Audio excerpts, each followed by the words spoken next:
आज जब पूरा भारत आपन आपन भाषा पर गर्व कर रहल बा, तब वो भोजपुरिया समाज आजो आपन भाषा के सिर्फ मनोरंजन तक सीमित काहे रखले बा। अब मनोज भैया बोल दिले कि तनी नाची रही सबके मन बहलाई है भैया, तो रउआ सब तो एकदम सीरियस ही हो गल बानी, सब सम्मान छोड़ के यही में लागल बानी। अब बताई, भारत में इतना सारा अलग अलग राज्य के समाचार चैनल बा और उ सब उनकर आपन भाषा में बा। महाराष्ट्र के चैनल मराठी भाषा में, कर्नाटक, तमिलनाडु, गुजरात के चैनल उनकर आपन भाषा में बा, और हमनी के हिंदी में।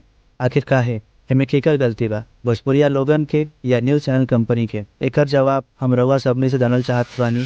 तो वीडियो एजे रोक के कमेंट करी आ बताई। हमरा खुद के बढ़िया से भोजपुरी ना बोले आवेला, तब हम अपन भाषा के और अपन लोगन के सम्मान खातिर भोजपुरी चैनल बनैले बानी, जेमे हम सिखा रहल बानी फाइनेंस लिटरेसी, यानी पैसा कमावे या पैसा संभाले के सूझबूझ, धंधा चलावे या आगे बढ़ावे के सूझबूझ, और ऐसन ढेरों विषय जैसे लोगन के विकास हो सकेला। लेकिन का फायदा जब हम ये आपा चैनल के कुछ वीडियो अपन दोस्तन के दिखैनी, तो का कहता वो लोग कि भाई ये ना चली। तो हम पूछनी काहे, तो कारण ये बतैले वो लोग कि भाई जब ये लोग के रील्स, गाना या फेसबुक, इंस्टाग्राम पर नाच गाना सुनने से फुर्सत मिली, तब ना वो काम के चीज़ देखिए।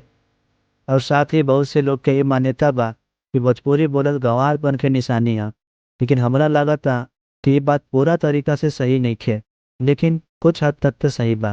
जिसे हमहू देखले बानी, अपना और के बहुत से लोग जे शहर में रहता, वो आपस में हिंदी में या इंग्लिश में बात करेला, भोजपुरी में ना करे। लेकिन ऐसे थोड़ी चली। अब हमनी के महाराष्ट्र या साउथ में रहे वाला लोगन से सीखे के जरूरत बा। बाकी हम तो प्रयास कर रहल बानी अपन भोजपुरिया समाज और भोजपुरी भाषा के देश भर में सम्मान दिलावे खातिर।